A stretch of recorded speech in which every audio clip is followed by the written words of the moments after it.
بسم الله الرحمن الرحيم. الحمد لله الذي أنزل على عبده الكتاب ولم يجعل له عوجا قيما لينذر بأسا شديدا من لدنه ويبشر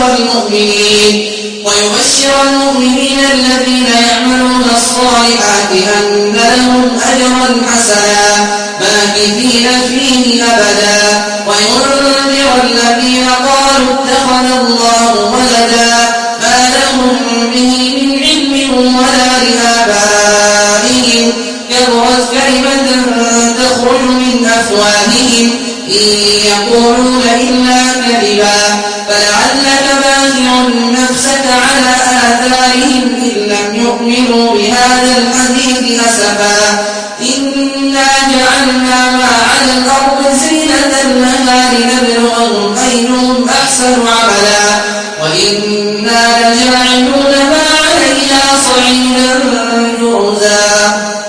أم حسبت أن أصحاب الكهف والرقيم كانوا من آياتنا عجبا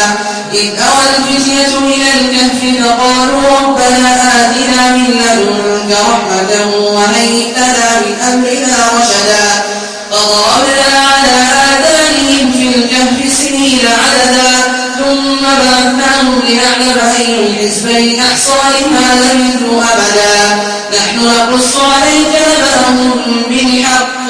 إنهم فتية آمنوا بربهم وزدناهم هدى وربطنا على قلوبهم إذ قاموا فقالوا ربنا رب السماوات والأرض لن ندعو من دونه إلها لقد قلنا إذا شططا هؤلاء قوم اتخذوا من دونه آلهة لولا يأتون عليهم بسلطان بين فمن أظلم ممن افترى على الله كذبا وإذ اعتزلتموهم وما يعبدون إلا الله فأووا إلى الكهف ينشر لكم ربكم من رحمته ويهيئ لكم من أمركم مرفقا وترى الشمس إذا طلعت تزاور عن كهفهم ذات اليمين وإذا غربت تقرضهم ذات الشمال وهم في فجوة